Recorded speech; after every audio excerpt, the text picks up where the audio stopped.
That's the one. You know me. I don't care. I'll take off. Guapo. Okay, Hey, the whole AA team's here, man. What's up, man? Might as well just do a. What's up? You almost hit Good, yeah. Sweet, buddy. Live. I know you're like. Oh, today's Thursday. Today's Thursday. Oh crap! I didn't set up the live yet. Oh, it was me. I didn't think you...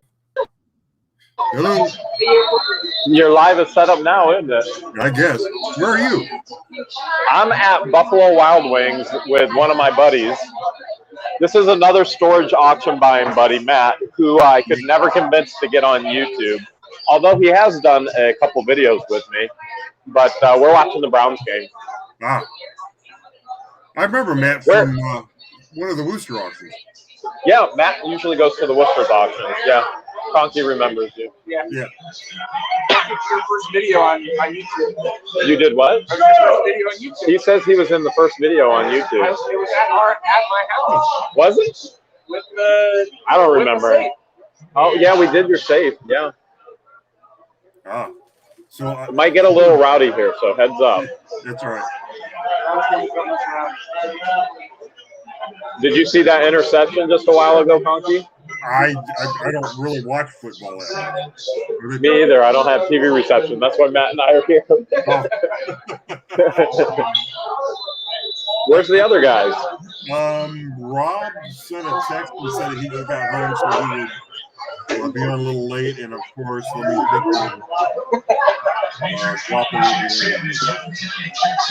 I want a towel so far. Oh. I don't know if you got lice. Did that come from a storage unit? Oh, that Broncos are going to win. They better not. Bugs Adventures just said Broncos are going to win. What's the score? The score is 10-0 right now. And Browns just had a huge interception. Oh. Well, that's been going in favor. Hopefully the volume works okay here. Yeah, I can hear you. I don't know if everybody else can hear you, but I can hear you. As long as you can, that's what's important. Yeah. Uh-oh. Oh! This is probably going to get annoying to everybody. That's pretty much it.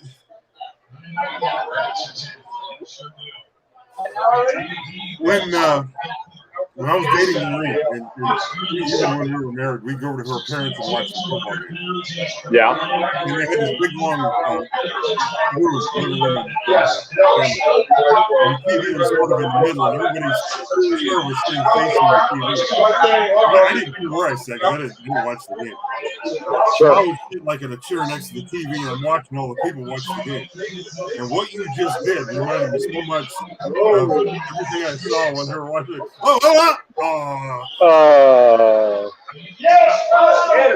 When you were dating Noreen, aren't you still dating Noreen? Yeah, sort of. I mean, we've been married for quite a while now. But Wait, hold a second. I thought one of the keys to a successful and bountiful relationship is you never stop dating.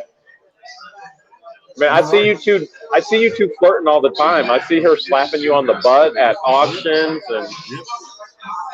No, that's signal for me to bid. Oh, that's how she tells you to bid? Funky. Now, Saturday, she actually bought a unit herself. She bought one herself? She bought a unit. How much? $1. Wow. A whole $1. She got a $1 deal. Yeah, and I had to loan her the $1. And she pay you back in kisses? That's the best way, isn't it? Well, I mean, that's the best way to get paid back. Yeah, no. Waffle just texted me and said that he'll be late too. His fridge is kicking his butt. I'll put it that way. I just had text come. Was it 2 texts from Guapo? Yeah, it was 2. Yeah, I saw. But since I'm on my phone, I can't really look. Let me see. Can you hear me better now? People in the chat are saying they can't hear me. Okay, so I got a question for you, Conky. What's that? Since one of the keys to a successful relationship is never stop dating, What are the other top 3 keys to a successful relationship and marriage? Well, Come on. No, don't hesitate and don't stutter. I've got to think of 3, huh? Matt's married. He just said, I know the top 2. Well, I want to know in the chat as well, since I can't see it. But hit me with it. I could read you what they say in the chat. Like communication is huge, isn't it? You have to remember that he's the boss, and you just. I guess one of the keys to our success is. Now, I think this goes back to the way each one of us was raised. And I was raised in a house full of, I had all sisters, and she had all brothers. I understand her, and she understands me. And so you sympathize with the female mindset. She sympathizes with the male mindset. Yeah. Yeah. I used to always say to my students, for those who don't know that, I used to be a professor, communication is always at the mercy of the listener. And so I can try and communicate something, but if it gets lost in the interpretation to the person who's listening and they interpret it in a different context, communication is completely and totally broken down. And 99% of communication is listening. Yeah. I mean, it's really listening and being able to see somebody else's point of view. Well, I think that's, not just marriages. I think that's a problem that a lot of people have, communicating with others in general. Yeah. Especially if there are differences between, cultures and things like that. You've communicated with me enough to know that I'm a horrible communicator. So you already know I struggle. Okay, so is that number 1 or is that number 3? Working your way to number 1. That's at least number. Let's call that number 2. I'll see if I can come up with number 1 and number 3. Oh, Conkys starting in the number 2. Yeah, wow. I guess I had to start number 2. Well, and like Noreen says, marriage is about the person you're married to, not you. That is so true. And we live in a culture that says if you're not happy, then go find your happiness somewhere else. And so here's what so many people are focused on. So many people are focused on finding the right person that makes them happy instead of becoming the right person that makes somebody else happy. Mm-hmm. So yeah, I mean, you're right on it, man. Yeah, you have to. Marriage is about putting the other self before yourself, the other person before yourself, right? I think if before you do something stupid, before you do something selfish, if you ask yourself, at the end of my life, am I going to be better off having done this selfish thing, or saying this selfish thing, versus just doing a selfless thing for another person. Yeah. I mean, it's easier for me to explain from a business standpoint. Like when I'm doing something at work, or if I'm doing something from a business standpoint, one of the things I ask myself to keep myself out of trouble is how am I going to explain this in a deposition? There's an equivalent to that in marriage, where you say, okay, how am I going to explain this to Peter at the pearly gates when I die and go to heaven? You know what I mean? If you treat people, not just your spouse, if you treat other people like that, then you're going to go a lot further than if you go through selfish and your own interests. I think we all want to leave this world with no regrets. You know, we don't want to leave the world with unfinished business or tension between people. And the best way to do that is put others before yourself. Selflessness. Yeah, that was awesome, Noreen. So that's number one. Yeah, let's call it number one. Marriage is about putting your significant other before yourself, or a relationship is about putting the other person before yourself. I like it. Number three, you know what we did a long time ago, that really works. That well, I don't know where we would be if we didn't do this. Well, we each have our own bank account, and we each have our own bills that we pay.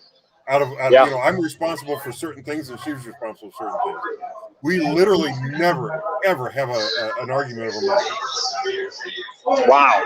Because as And long that's as typically what people fight in divorce over is money. right. But a long time ago, I used to have a job where I traveled for a living, and we were using the same bank account. And Yeah. you know, I had like per diems and I had expenses and stuff like that. And trying to use the same bank account, it was just a mess. Yeah. And we separated the money, and I took care of my bills and I took care of my things with money and she does the same thing. And we haven't had a fight over money Ever since. Do you guys have any accounts that are joint that you guys go, you know, this is our money for, I'm just going to use an example. We're setting this aside for vacation, or we're setting this aside for a joint business venture or anything like that? Not really. No, we have an account that I have my business account for my day job. We have an account that we use for the eBay and buying storage units and reselling and stuff like that. I have another personal account of mine, and then she has 2 accounts that she uses. Wow. There you have it, ladies and gentlemen. A ton of wisdom from Conky. And if you're going, Jeremy's just asking questions to try and stall before the rest of the guys get on, you are absolutely correct. Because now I'm going to do it again. All right, what is your tip number 4 and number 5? Oh boy, you're really making me work here, Jeremy. Come on. You've been married how long? 32 years. 32 years. You got to have a number 4 and a number 5. Come on. Wait a minute. Yeah, 32 years. Which is not 33. How long have we been married? Put it in the chat. Is it 32 or 33? Married 32 years, 27 of the best years of his life. Don't say it that way. You're going to get me in trouble. That's tip number 4. Don't ever say anything like that. If you don't know how long you've been married, just keep your mouth shut. Keep your mouth shut. That's number 5. That just goes for everything. That probably is for everything. Just keep your mouth shut. Number 5, keep your mouth shut. Here's I know I'm in trouble when we wake up in the morning and she goes, you know what today is, don't you? And I have to, you know. And you're like, it's the 12th. What the hell does that mean? Yeah. I stay out of trouble. She agrees with me 32 years. What are some of the things the people said in the chat? Well, we did get some super chats, and they're far enough up. I can't get to them anymore. We got says, watching AA and GG at the same time. Is George? Oh, George. He released a video. And then Maryland Raby 65 said biggest fan in the house. And I think we missed before that, so we have to apologize for that. But, yeah, Jane says trust. That's a good one. What was it? Jane Lord just said one word, trust. Oh, yeah, that's huge. And that is huge. Says, except that there are issues that can never agree on, and then at that point you both agree to disagree. I had a pastor once. He actually served on my board of directors when I was executive director of a Christian ministry. and he said his number one biggest key in his marriage was to always focus on the positive things about his spouse and never ever think about the negative things. So he knew there would always be areas of contention, but he decided to celebrate everything he loved about her. So every day he said, there are days I just wanted to kill her. This is a pastor, okay? He's like, Jeremy, there are days I just want to kill her. But every day I change my mindset and I go, this is what I love about her. I'm not going to think about the things that I don't like about her. And every day he refocused his mind onto everything he loved about her. I thought that was incredible. Good advice. Not a lot that I don't like about my wife. So, oh, Noreen's amazing. Yeah.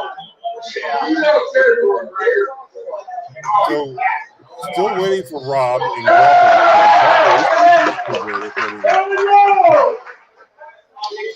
I should change the banner to Guapo and Rob will be late as usual. Let me see if I can edit that. Did Rob go to a storage unit today?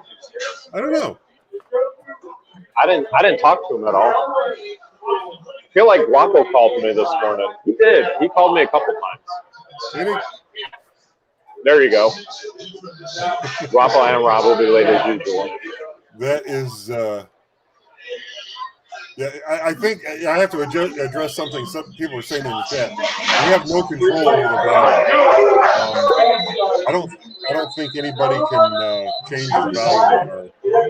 Nope, that's all theirs at their home. Yeah, I might be able to. Hang on a second. I hear you fine.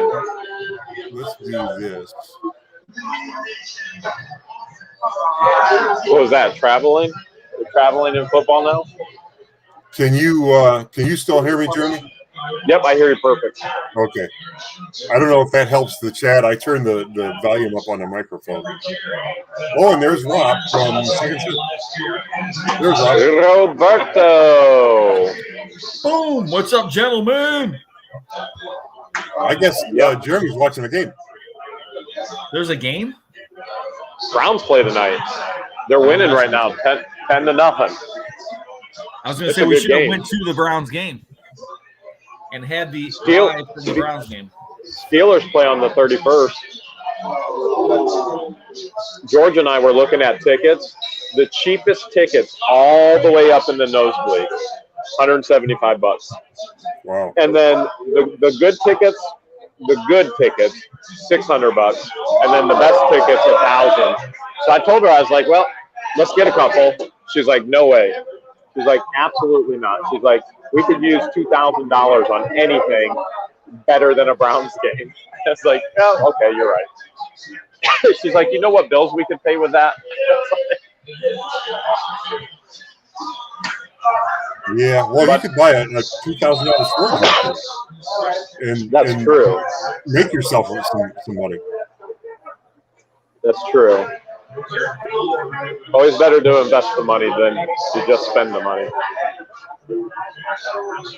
Hello, everybody out there. How we doing tonight? Really, bro.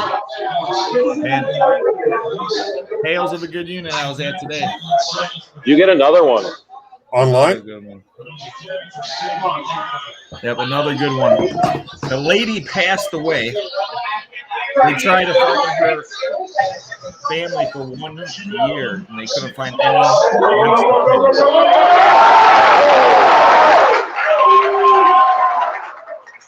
I'm excited. Everybody's excited about Rob's storage unit.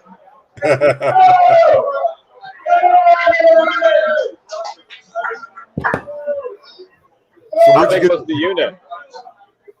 What's that? What's up? You say, what did I get in the unit? Yeah. I got lots of great stuff, but the unit I got on Saturday was another great unit, huh, Conky?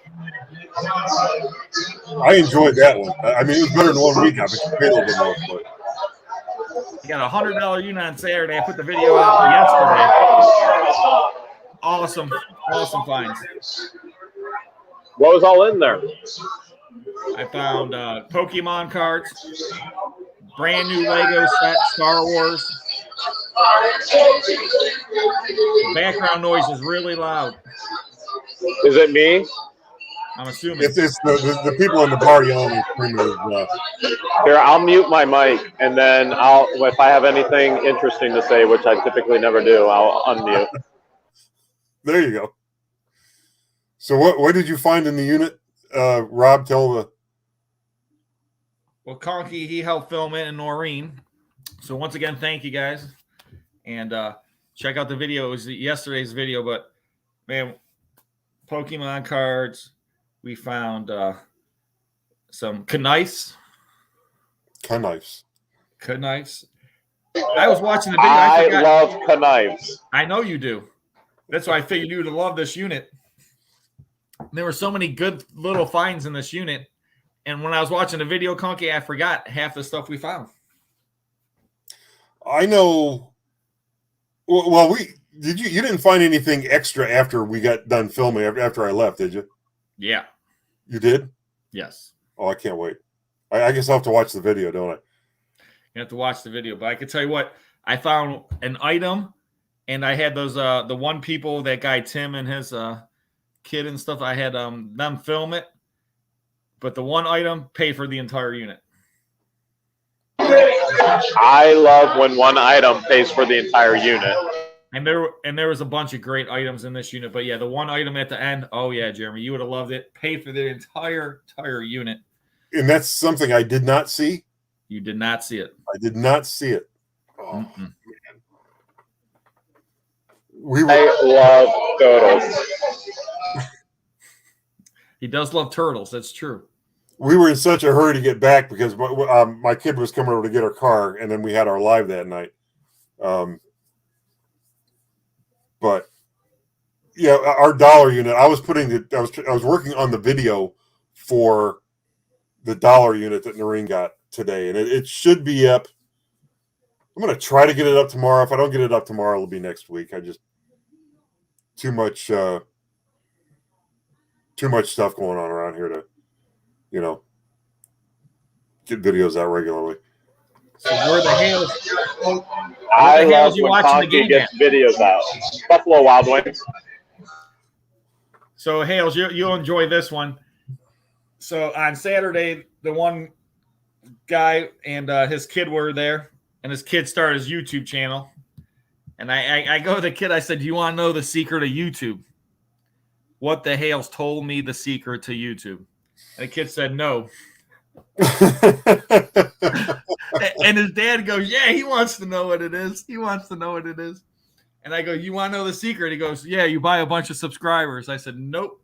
I said, "What the Hales will tell you, number one, subscribers mean nothing. You could have 1 million subscribers, mean nothing, because you don't get paid per subscriber. You get paid per view."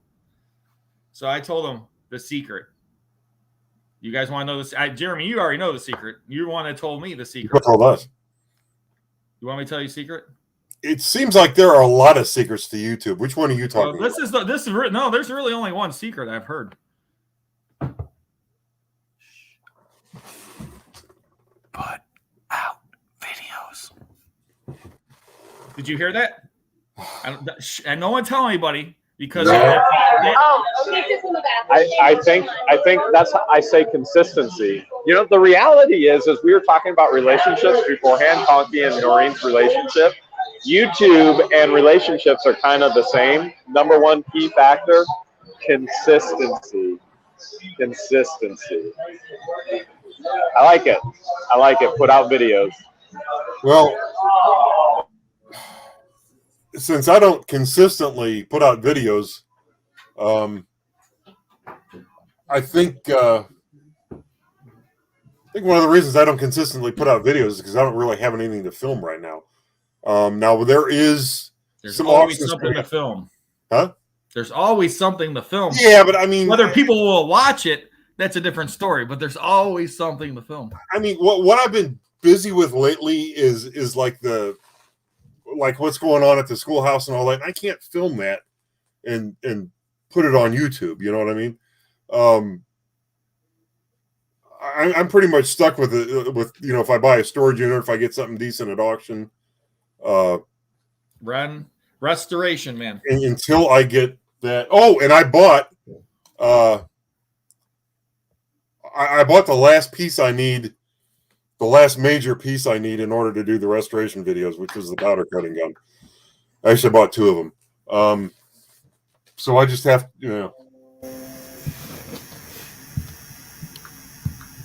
Doing it, man. That's the hardest part. Yeah. It's just a matter of stopping what I'm doing long enough to finish putting this together. I've been working on this for almost a year now. Yes. It was about this time last year. I remember I was sitting at, I was having lunch or dinner with Jeremy at Farmer Boy. And I'm sitting there thinking, there's people who put out restoration videos of old toys, and they've got millions of subscribers. They get millions of views, and they put out, at the time, this one guy I was thinking of had only put out like a dozen videos. It's just every one of them was a hit. I don't know how he did it, but every one of them was a hit. And that's what started, me moving everything around down here so I could put this room up. And it just kind of stalled out in the middle of the year. I don't know. I'm looking at it thinking, why am I not finishing this up? I don't know. Robbie's in the house. Get swamped. Get swamped. I don't know if I mentioned this previously, but get swamped. Robbie and I and my buddy Kevin did a show on the Rock last Friday. Yeah, a couple Fridays ago. What we decided was we're going to do that the first Friday of every month. Friday night I think we did it at like 8 or 9 o'clock. Whatever time we did it at, we're going to try to keep with that. So it's almost like Headbangers Ball. Yeah, pretty much. So that was a lot of fun. You know why Conky doesn't put out videos consistently? Why? Because he's always flirting with Noreen consistently. Maybe that's it. Maybe I should just priorities. Maybe. Hey, you know what? That's the reality, though. Relationships at home before consistency on YouTube, right? Yeah. That's why Conky and Noreen have been married for, what was it, Conky? 30, how many years? 32 years. Maybe 32 years, if you remember correctly. 32 years. 32. Going on 33. 32. I got 15 with my invisible wife. The invisible wife. The best thing was I bought her the largest invisible diamond I ever could find. It was huge. I'm at 3.5 years with the infamous George. Infamous George. Is George there at the BW3 with you, watching the game? No, tonight's a guys' night. It's just me and Matt. Wow. Me and Matt. There's Matt. What's up, Matt? Don't get me wrong, she would come, and she hasn't. We've watched games here before, but tonight was just a guys' night. There you go. I saw Guapo chasing his fridge a little while ago. Yeah, I don't know where Guapo is. He was chasing his fridge. It was crazy. That's the fastest I've ever seen Guapo run, but not fast enough. Not fast enough. I think what we need to do, just as a joke, the next time one of us gets a refrigerator in a unit, is we've got to figure out how to motorize it so it can literally run, and we'll get Guapo to chase it. For some reason, after all the joking around, it almost seems like it would be worth it to see something like that. It'd be a good thumbnail. Guapo, like, it'd be a great thumbnail. His hair floating in the wind. Yeah. Guapo, after 5 steps, bent over. I can't breathe. I need a sangria. I can't swim. I can't swim. Put your feet down. Captain, I lost my phone. Oh my gosh, man. That was the best. Geez. Oh, I'm bad. Oh. So we've got 443 people in the chat tonight. And wow, some people have been married 37 years. Joe was married 27 years. see 49 years, 38 years. Holy smoke. Robbie, 49 years. They get married when they were 12? That's longer than I've been alive. Longer than Hale's been alive, too. Hey, I want the key to the 49-year marriage.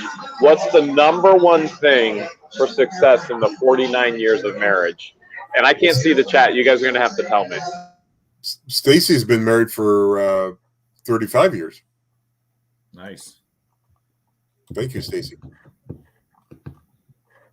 Yeah, I haven't made it to 49 years yet, but I would assume that it's just doing the same things we've done for the last 32.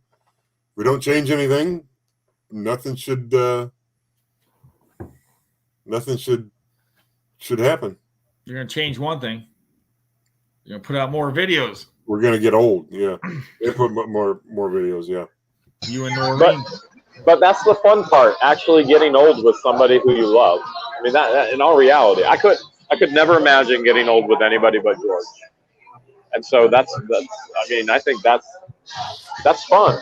I don't want to go back to when I was 16. I don't want to go back to when I was in my 20s. I want to get old with somebody. Yeah. I mean, maybe I'm just a hopeless romantic and nostalgic, but I think that's the goal. Well, there's a part of that you can't really stop or control, and that's the getting old part. The part that you can control is the with somebody part. So, that's Conky's 2 cents worth. What do you got there, Rob? Whatever it is, it's upside down. It says Windsor Castle. Correct. Windsor Castle. Who lives in Windsor Castle? Queen Elizabeth? That's what I was thinking, all right? Isn't that like that's where the king or queen lives? I would think.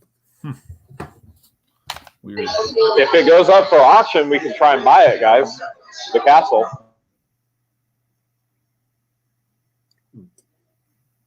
Do you think they'd auction that off? 1918. Wow. Found in my unit today. Huh. From what? Windsor Castle. Some sort of letter? From a letter, yeah. I'll read a Helen's little bit here like to you, Conky. Hey, what's up, Helen? From New Zealand. Nice. I want to go to New Zealand. I almost went there on my honeymoon, but instead I went to Europe. Ooh. And Michelle says, never let a day without acknowledging your marriage and your faith. We met on a blind date, married 4 months later, 25 years. Wow. Wow, that's pretty good. That's really good. Thank you, Michelle. A blind date. Buckingham Castle is where the Queen lives. This is Windsor Castle. I think she lives wherever she wants to live. I mean, doesn't she visit Windsor Castle every once in a while? It said Windsor Castle is a separate property for the Queen. Only thing I know is the letters written out to the soldiers of the United States. The people of the British Isles welcome you in your way to take your stand beside the armies of the many nations now fighting in the old world, the great battle for human freedom. Huh. The Allies will gain new heart and spirit in your company. I wish that I could shake the hand of each one of you and bid you Godspeed on your mission. Okay, that's neat.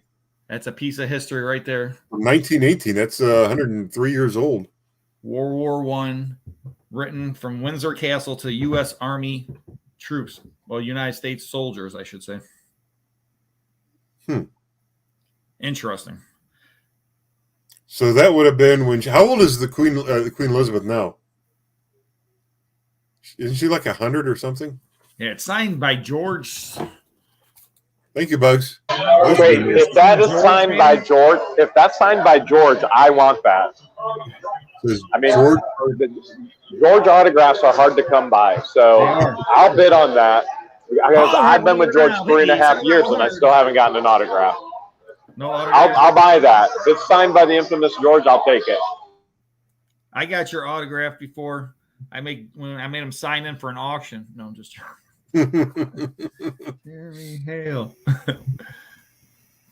That's how you got. That's how you wound up getting Jeremy's phone number. He had to put his phone number down on the auction sheet, right? I just Googled it.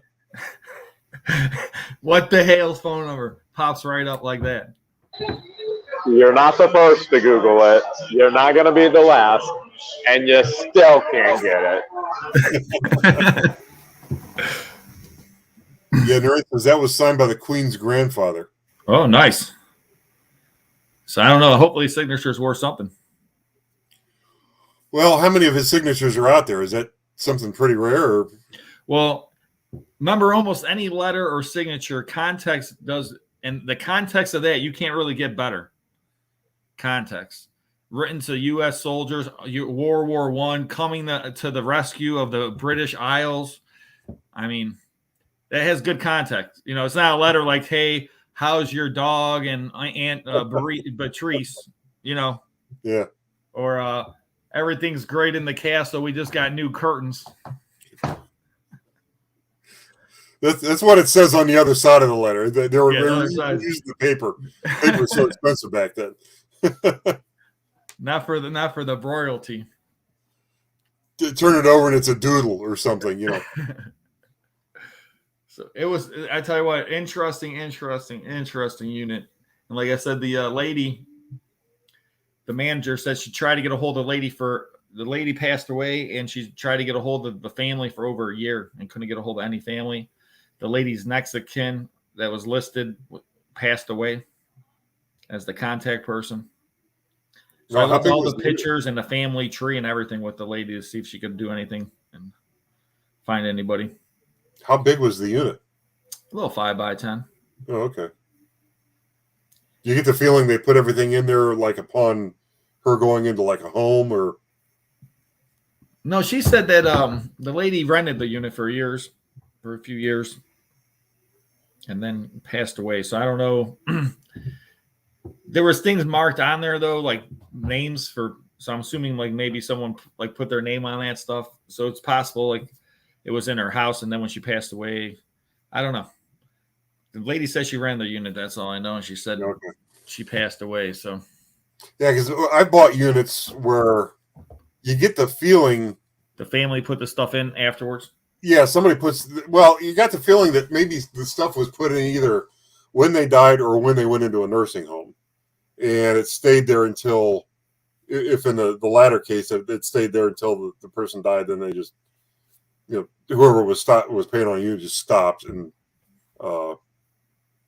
then it goes to auction. That's the. I bought a unit with Jeremy out in Norwalk. Actually, Jeremy bought the unit, then he split it with me in Norwalk, and we got the feeling that was the case on that one. What do you guys think is going to happen with all of these vaccination mandates? Like, I keep hearing all this stuff. Half the police force has been let go. Half the teaching staff has been let go. Half the medical staff is suing the state. And they're predicting all kinds of mayhem with the police being gone, rioting, and then healthcare is going to self-implode. What are you guys hearing? What do you think is going to happen with all this stuff coming down the pipeline? Rob, you want to go first? Well, I can tell you one thing. Like I said, I was telling the one guy, the squeeze is on. Thank you, T-Bolt. They obviously want people to get the vaccine, and however, which way you feel about it, there's people out there. This is America. You can't just say, hey, everyone needs to get the vaccine. So instead of forcing, saying it's a law, you have to get the vaccine, they're going to try to squeeze people by limiting what you could do. You can't go see a play in downtown Cleveland without being vaccinated. My daughter wants to go see one of the Broadway shows or down in downtown. She can't go because she's not vaccinated, but she's young. I don't want to get her vaccinated because she's pretty young. Number two is that I heard that they're going to raise health insurance. The one state, there's a health insurance company, $200 a month if you're not vaccinated. So there's a lot of people that can't afford health care as it is or barely can afford it, let alone extra $200. So you're basically either has to get vaccinated or not. So I don't know. Well, I'm not anti-vaxxer or vaxxer either way. My thing is I know people that got the vaccine. I know people that haven't got the vaccine. And the thing is that this is America. You shouldn't be forced to do anything. And there's people out there that are perfectly healthy that don't need to get a vaccine. And I don't know, look at the rates, the percentage rates of age groups, and that puts you in where you think you should, where people think they should need to get vaccinated, should get vaccinated. Those that don't, they shouldn't be forced to. So that's my opinion. Well, that, and everybody knows my position on it, and I've said in the past that I've got a pretty strong immune system myself. I never get a flu shot. Every once in a while, I'll get a tetanus shot when I step on a nail, but other than that, I don't go getting shots every year for whatever the soup du jour is that year. And as a result, I don't get sick that often. I can probably count on one hand the number of times I've had what I guess would have been the flu in my whole life after never having a flu shot, or maybe I can't remember ever getting a flu shot. Now, I don't want to interrupt my body's own natural ability to fight off things like the flu by becoming dependent on this constant parade of vaccines. And I just learned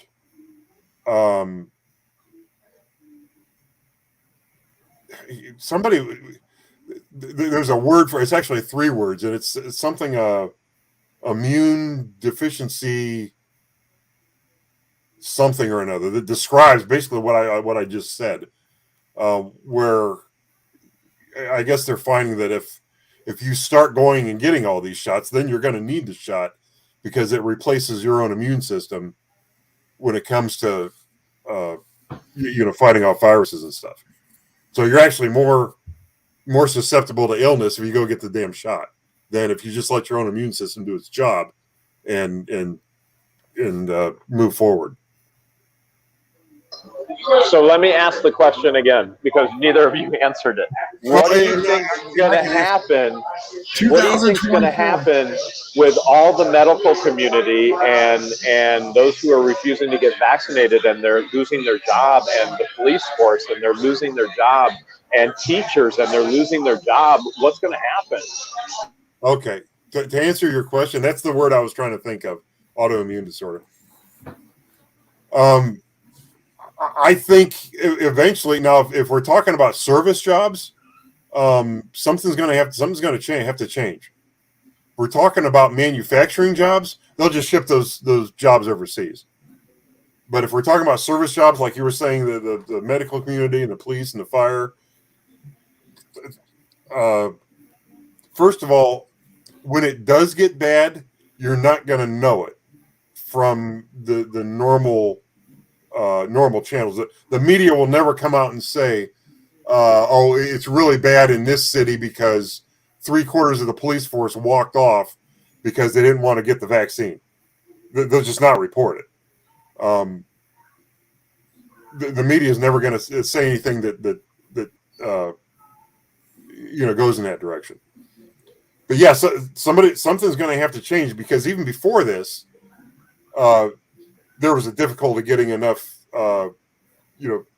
doctors and nurses and firefighters and police. And people hear when I talk about the police, there are some people who think that I'm some sort of a weirdo, actually like left-wing nut job, because the police are in a kind of a special position. They're allowed to do things that normal citizens aren't allowed to do, and that attracts, in some cases, a certain type of person that you don't necessarily want being an authority figure. So it's hard enough to get good people into that job to serve the community. To come up with something like this that makes the good people not want that job, it's concerning. You know what I mean? But that's my take on it. I mean, when people are leaving or losing jobs because decide not to get a vaccine. I mean, just imagine if they're like, well, you have to get the flu vaccine. They're not mandating that. And, you know, I don't know. The death rate for people that, I mean, just look at the numbers, the age, you know. So I just don't think, okay, someone that's 45 years old should be forced to leave their job because they don't want to get the vaccine. And if they're in the military, if they're a fireman or policeman or anything else. And there's people that try to file religious reasons, and some of those people lost the religious exemptions, which that's completely against what the United States was about. Let me give you an example. Okay. I'm going to a funeral service tomorrow for somebody who had COVID listed on their death certificate as the cause of death. I know this person. COVID had nothing whatsoever to do with their death. Okay. They and I'm not going to talk about what did have to do with it, but I can tell you 100% that COVID had nothing to do with their death. But it's listed on their death certificate as the cause.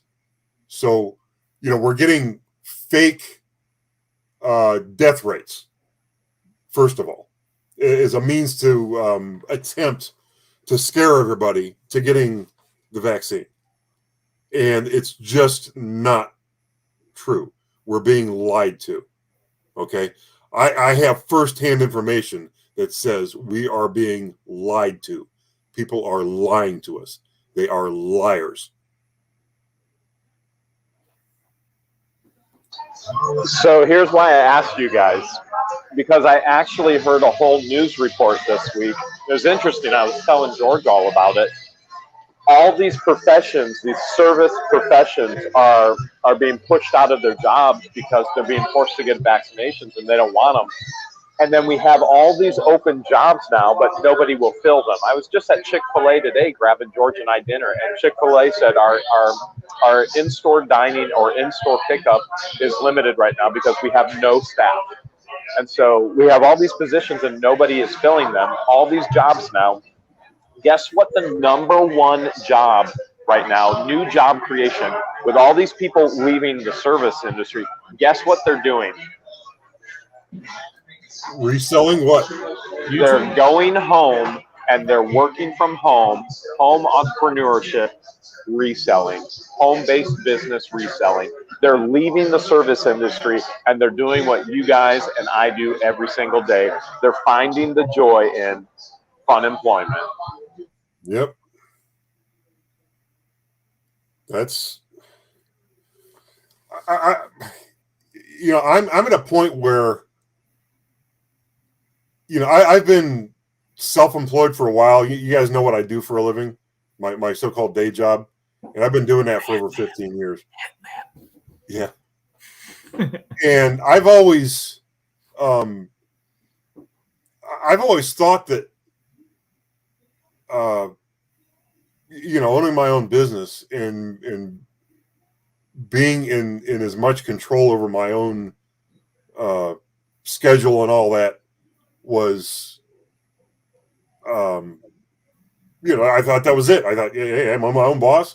If I got to take a day off to do something like tomorrow, I had a day schedule. I was going to go, you know, work for like the first 3/4 of the day. And then I found out that my friend's mother-in-law's funeral is tomorrow, and I thought, well, I can just change it.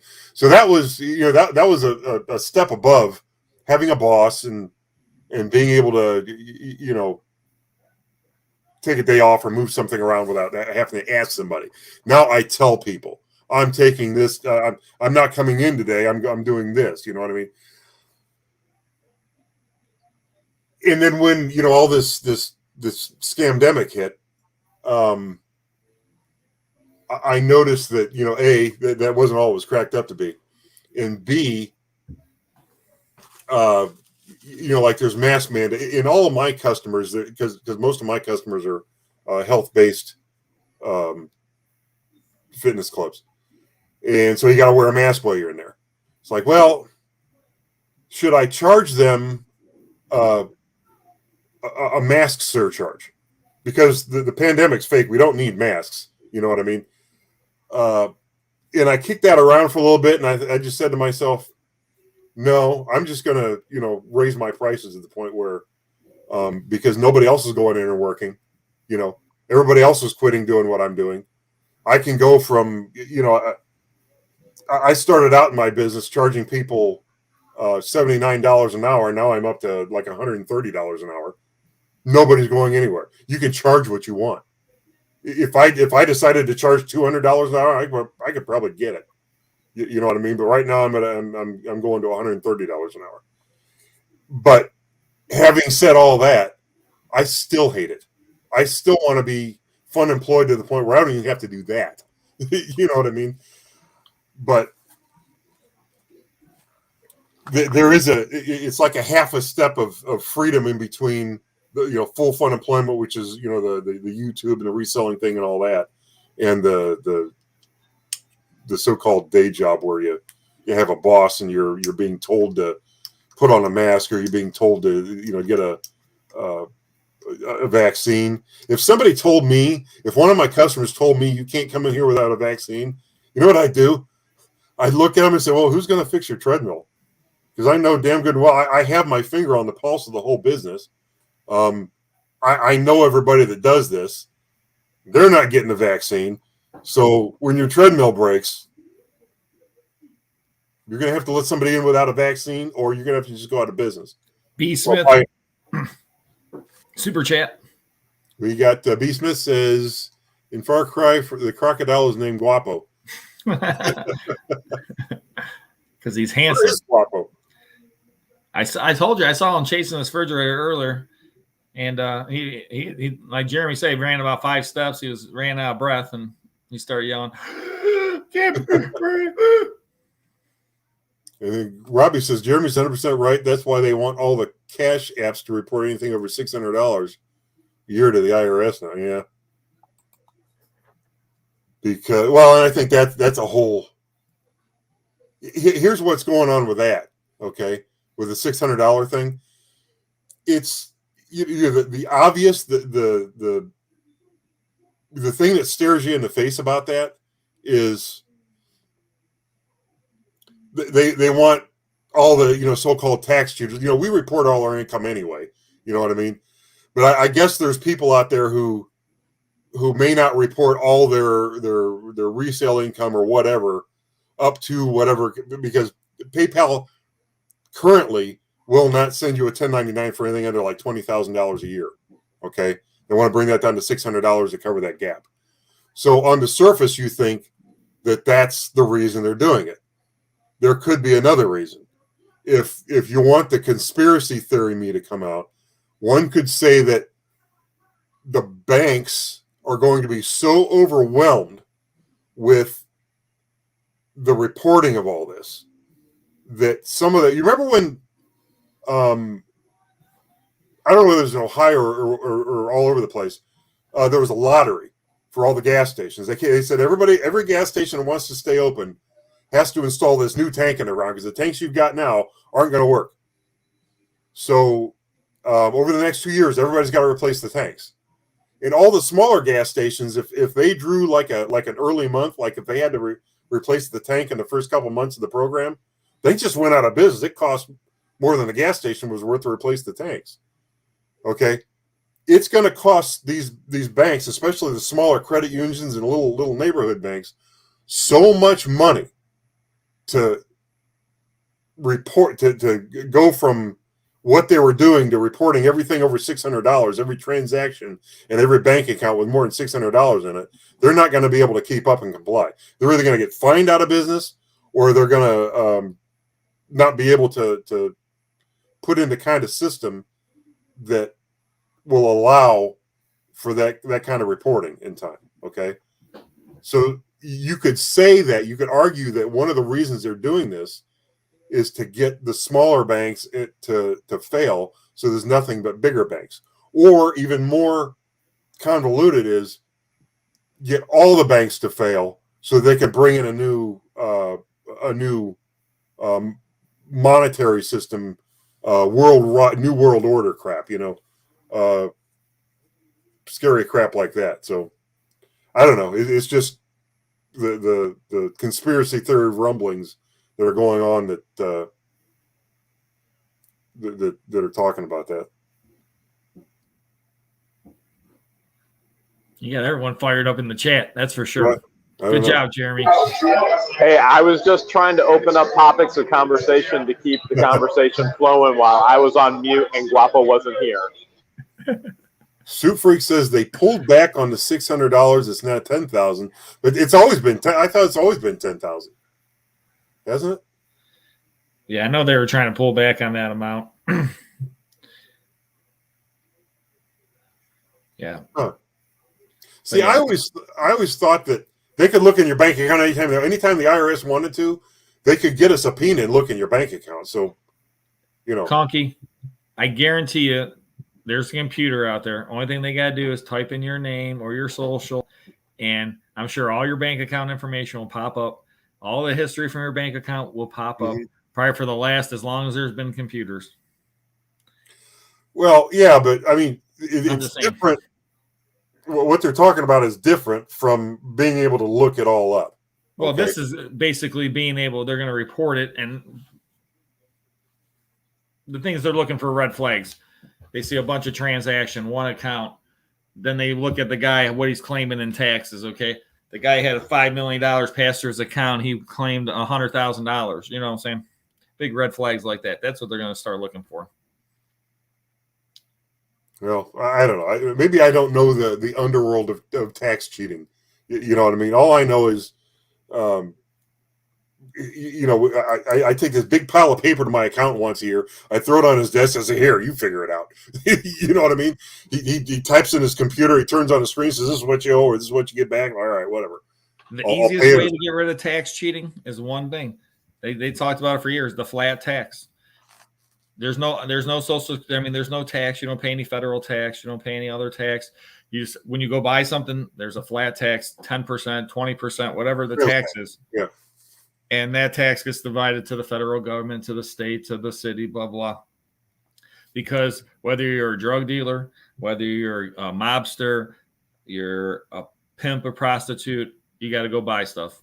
When you go buy stuff, you pay this tax. Everyone pays the tax. You can't get away from the tax because you got to buy stuff. Well, then they say, well, what about the poor people? Well, they can have exemptions for the tax. Instead of paying 20%, they might only pay 2% or 0%, depending on their income bracket, blah, blah, blah. You can figure it all out.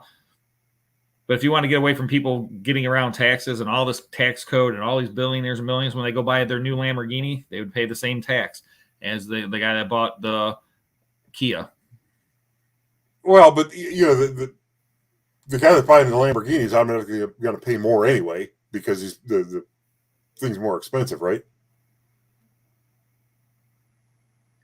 Soup Freak says, "Let me ask you, kids, does Janet Yellen remind you of a chicken?" I don't know who that is, but Janet Yellen, government. Oh, is that somebody in the? Okay, if they're in the government, they probably do remind me of a chicken. Soup Freak. Yes.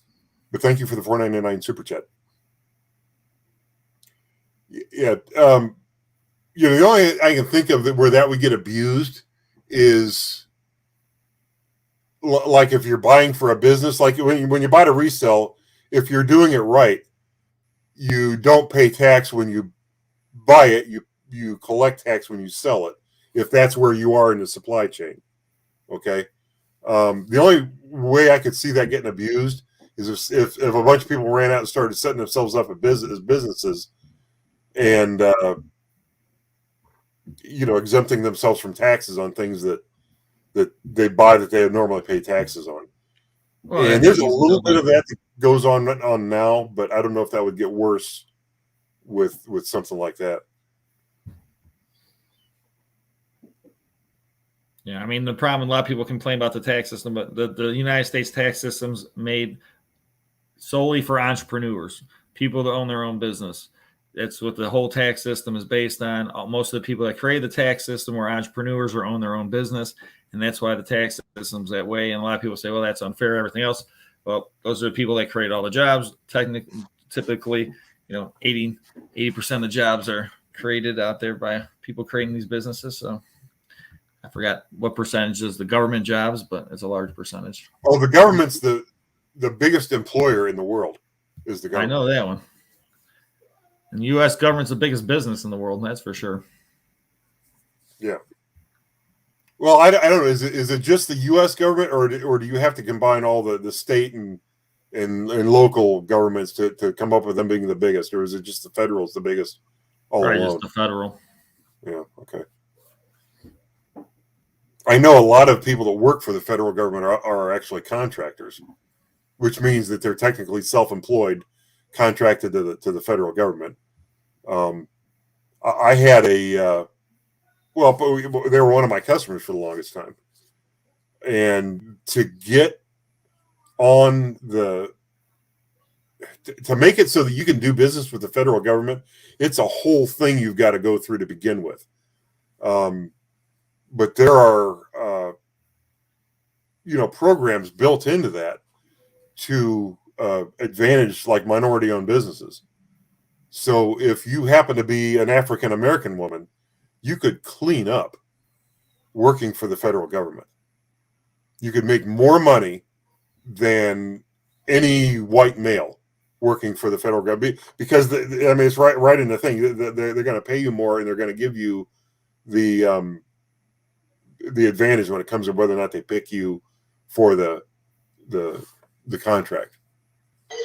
So you bring up a good point, Conky, as I shared that more people are going to entrepreneurship and working from home as a reseller.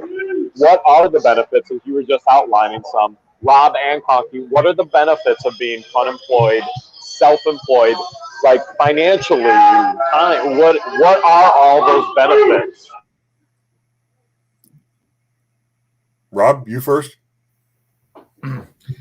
Well, the benefit of my job, at least, okay, well, obviously there's lots of benefits, but all the great stuff I find. But I was telling my one employee, there's no set income level. As an auctioneer, you can make unlimited amount of money. Depends on how many auctions you want to do, what type of auctions, what things. So where a lot of people, where you work at a regular job, this is as much as you can make. I worked in corporate America and ran hotels. As a manager, you can make this much, and then you can make a bonus, and your bonus could be this much or this much or this much. But this is the most you can make in a year is this much money.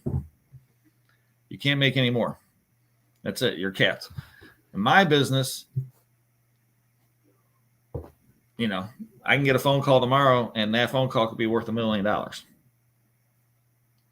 So that it's unlimited. So where most people, I used to make a lot of money for other people, and that's when I'm like, I need to make money for myself, because when that big windfall comes in, instead of giving it to this guy and I get this set pay, I can get that pay, the big windfall. So that's the pro working for yourself. I mean, there's a million other pros I can talk about. I'm being my son's basketball coach and things like that, but I noticed, working for other people, especially if I was in like a sales job or something where you would normally get more for the more work you do. I noticed that anytime something happened that would be a windfall in that business, they found a way to rewrite the rules so that you didn't get everything that you thought you would have gotten for the work you did. So that's the disadvantage to working for somebody else in even what would be a good job. I think what stops a lot of people from going out on their own is the fear of that falling below that basement. You know what I mean? Well, if I got a job, at least I know I'm going to make this. And I guess to get back to Jeremy's question, the advantage is if you're working for yourself and you have all these, in any business, if you have all these customers or if you have all these possibilities, if you're reselling on eBay, you literally have the world as your customer base. Okay. There's not a group of 100 people that can decide that you're not going to eat tomorrow. But when you're working for somebody else, there's often one, sometimes two people that can make the decision that you're going to be out of a job the next day. So that basement that you say I can't fall below as long as I have a job and I'm working here, it's not real. You know what I mean? You have to lean towards the upside and say, yeah, I'm going to go and I'm going to do this myself, and I'm going to take the advantage of having the risk of loss diversified over 100 customers or over 10 customers or over the world. For well, you said the right word. You said the 4-letter word. That is the word.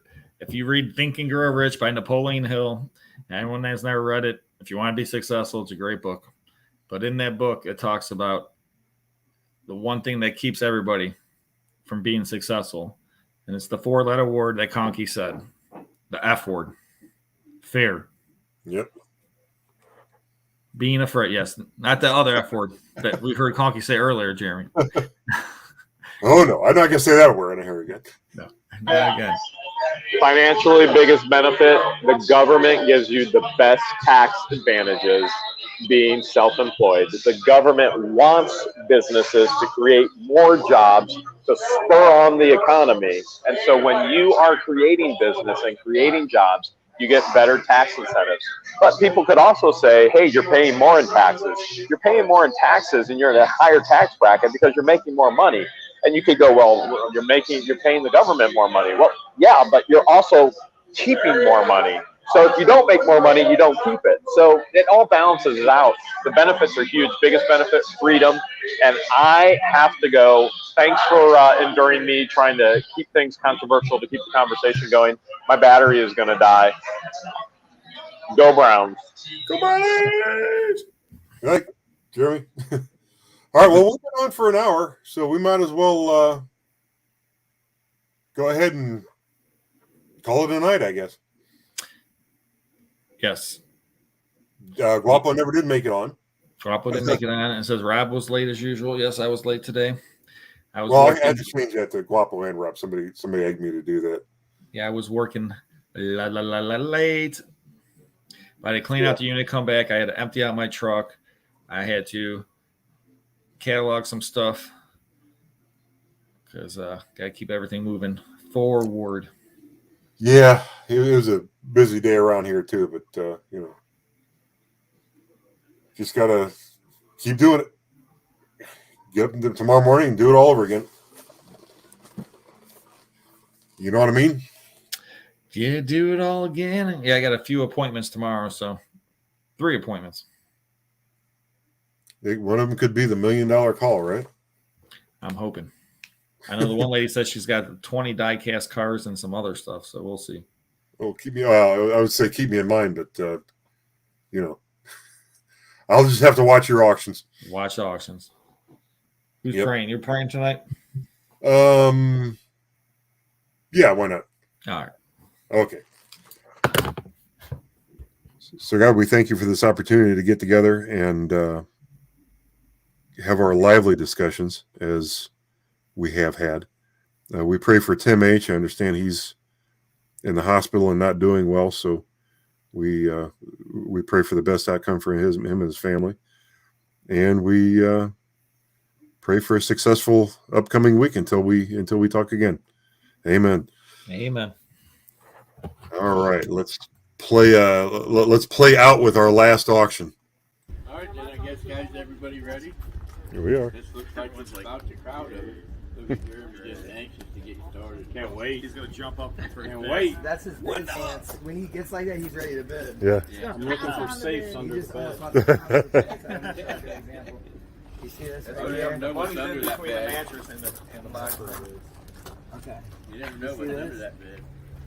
This is called old and a bad back. Let me know when you start. All right, we're going to get started now.